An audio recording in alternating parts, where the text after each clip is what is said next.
No, señor, señor, no se puede. Por favor, Dios. No, por favor, Dios.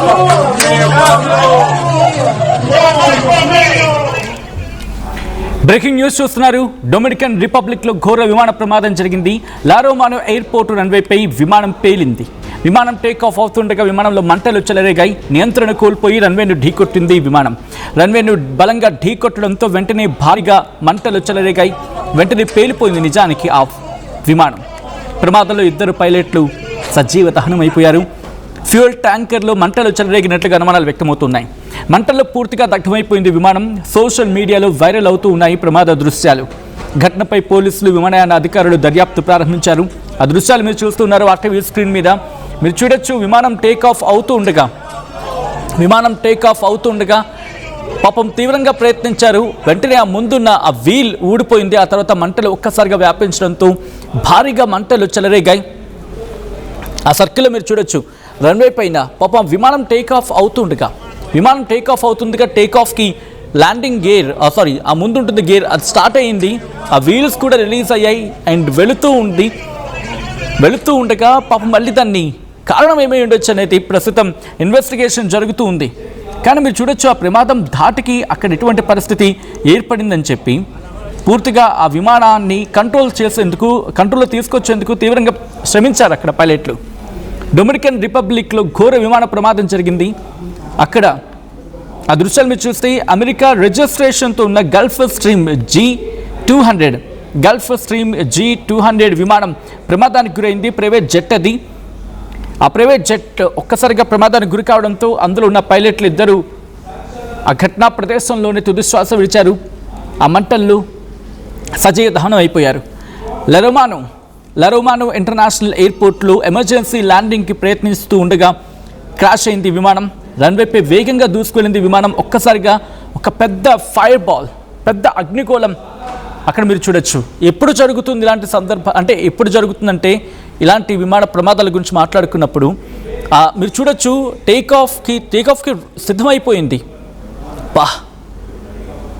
ఆ దృశ్యాలు చూస్తూ ఉంటేనే మనసు చిక్కుమంటుంది.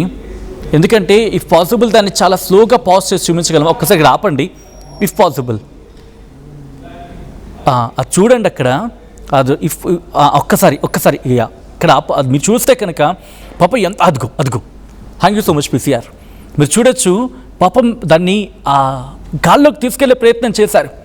వెనకాల బహుశా ఆ గేర్స్ ఉంటాయి కదా, వీల్స్ ఉంటాయి కదా, అవి అందుకోలేదా లేకపోతే కారణం ఏదైనా కానీ మీరు చూడొచ్చు పాపం వాళ్ళ ప్రయత్నం ఆఖరి నిమిషం ఎప్పుడైతే ఫెయిల్ అయిపోయిందో దాన్ని మళ్ళీ ల్యాండ్ చేసే ప్రయత్నమో లేకపోతే ఏం జరిగిందో అంటే వెంటనే ఆ ముందు ఉన్న చక్రాలు విరిగిపోయాయి.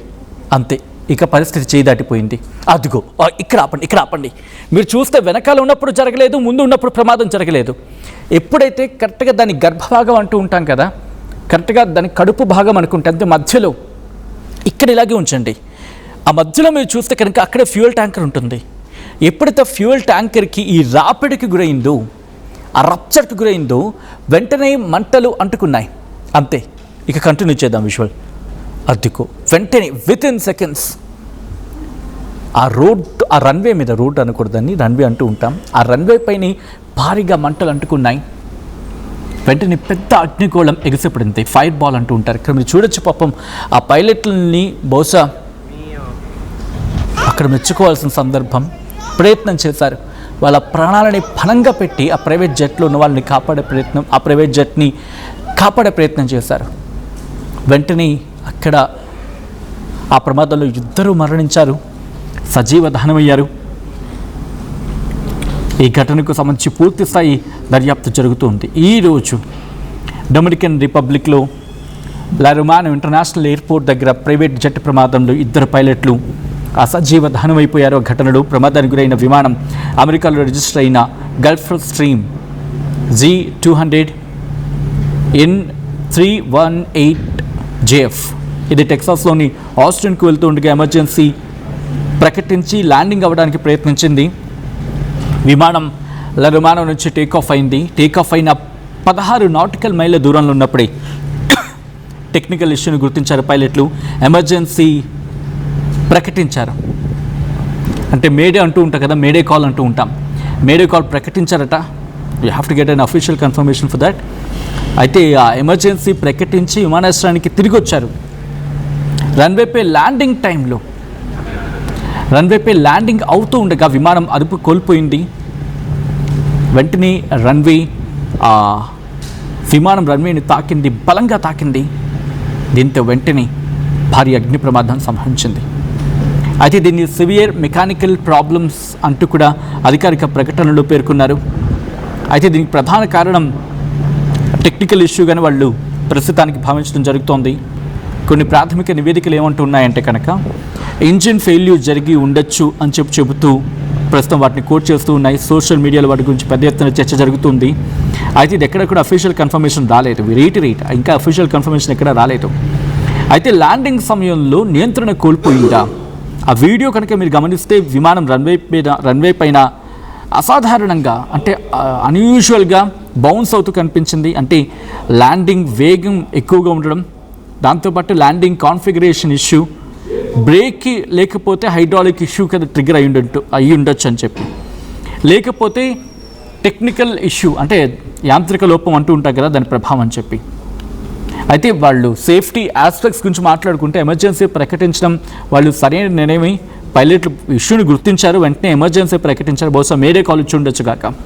అయితే విమాన భద్రతలో మొదటిది, దాంతోపాటు అత్యంత ముఖ్యమైన ఇష్యూ ఇది చర్య కింద మాట్లాడుకుంటే. దాంతోపాటు రిటర్న్ టు ఎయిర్పోర్ట్ అనేది రిస్క్ని తెలియజేస్తూ ఉంది. టేక్ ఆఫ్ అయిన కొద్దిసేపటికి విమానం తిరిగి ల్యాండింగ్ కావాల్సి వస్తే అర్థం చేసుకోవచ్చు, ఇంధనం ఎక్కువగా ఉంటుంది. ప్రమాదానికి కారణం ఏంటంటే ఇదొక కీలకమైన ఫ్యాక్టర్. మీరు చూడొచ్చు, ల్యాండింగ్ అవుట్ ట్రై చేస్తూ ఉంది కదా, టేక్ ఆఫ్ అయిన కొద్దిసేపటికి విమానం తిరిగి ల్యాండ్ కావాల్సి వస్తుందంటే ఇంధనం ఎక్కువగా ఉంటుంది. దాంతోపాటు విమానం బరువు కూడా ఎక్కువగా ఉంటుంది, ల్యాండింగ్ పనితీరు తగ్గుతుంది, ప్రమాద తీవ్రత ఇంకా పెరుగుతుంది, ఎందుకంటే నిండుగా ఉంటుంది ఫ్యూయల్ అప్పుడే. అయితే అగ్ని ప్రమాదం ఎందుకు పెద్దదయ్యింది అనేది మాట్లాడుకుంటే గల్ఫ్ స్ట్రీమ్ G200లో 1000 లీటర్ల జెట్ ఇంధనం ఉంటుంది. ఎమర్జెన్సీ ల్యాండింగ్ టైంలో రెక్క దెబ్బతింటాయి, ఫ్యూయల్ ట్యాంక్ పూర్తిగా చిట్లిపోతుంది, స్పార్క్స్ వస్తాయి. దీనివల్ల ఏమవుతుంది, భారీగా ఫైర్ బాల్ అనేది ఎగసిపడే అవకాశం ఉంటుంది. అయితే విమానాశ్రయ అగ్నిమాపక సిబ్బంది అక్కడికి చేరుకున్నారు. వెంటనే ఎయిర్పోర్ట్ ఫైర్ సర్వీసెస్ రియాక్ట్ అయింది, రన్వే మూసేశారు, ఎమర్జెన్సీ ప్రోటోకాల్స్ వాళ్ళు ఎగ్జిక్యూట్ చేశారు. ఇదేమైంది, ఇది ఇంటర్నేషనల్ ఎయిర్లైన్స్ సేఫ్టీ గైడ్లైన్స్ ఉంటాయి కదా, వాటిల్లో ప్రతిదీ ఫాలో అయ్యే ప్రయత్నం జరిగింది. అయితే దర్యాప్తులో ఏం చూసే అవకాశం ఉంటుందంటే ఇంజిన్ భాగాల గురించి ఇన్వెస్టిగేషన్ ఏజెన్సీస్ కావచ్చు ఏవైనా కూడా ఇనీషియల్గా ఇంజిన్ భాగాల మీద కాన్సన్ట్రేషన్ చేస్తారు. ఫ్లైట్ డేటా రికార్డర్ని వాళ్ళు రికార్డ్ చేస్తారు, కాక్పిట్ వాయిస్ రికార్డర్ని బేస్ చేసుకుంటారు, మెయింటెనెన్స్ రికార్డ్స్ని వాళ్ళు అక్కడ చూడడం జరుగుతుంది. ATC కమ్యూనికేషన్స్ అంటే ఎయిర్ ట్రాఫిక్ కంట్రోల్ కమ్యూనికేషన్స్ని వాళ్ళు 1కి 10 సార్లు చెక్ చేసుకుంటారు. పైలట్ల చర్యల గురించి వాళ్ళు ఏం చేస్తారు, వీటన్నిటిని అనాలిసిస్ చేస్తారు, విశ్లేషిస్తారు క్లుప్తంగా చెప్పాలంటే. అయితే ప్రమాదం ఇంకోసారి గుర్తు చేసిన విషయం ఏంటి, విమానయాన రంగానికి సంబంధించి పాఠాల గురించి మాట్లాడుకోవాలి. ఇక్కడ గుజరాత్లో జరిగిన అగ్ని ప్రమాదంలో కాలి బూడిదైపోయిన ఆ విమానాన్ని చూసాం మనం.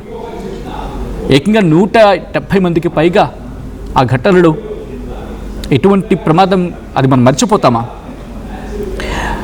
ప్రైవేట్ జెట్స్లో కూడా కమర్షియల్ ఎయిర్లైన్స్ లాగే కఠినమైన మెయింటెనెన్స్ అవసరం అనేది ఇంకోసారి తెలియజేస్తుంది.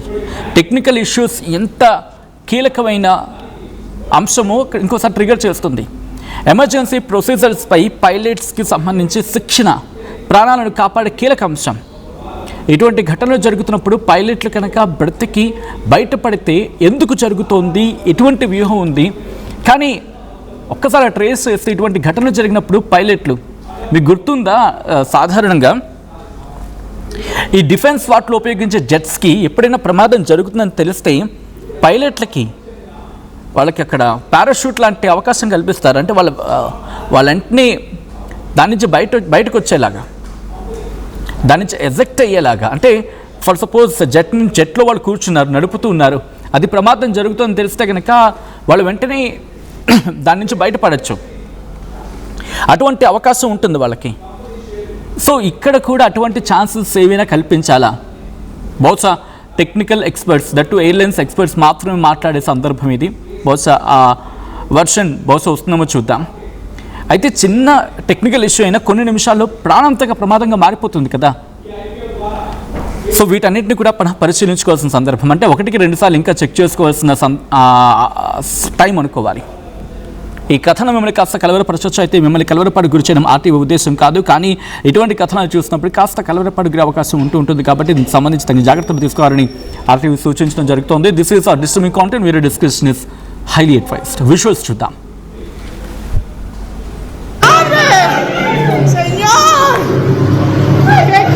Padre amado, Señor. Dios mío.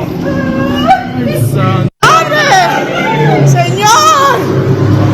Qué cosa, Padre amado, Señor. Dios mío.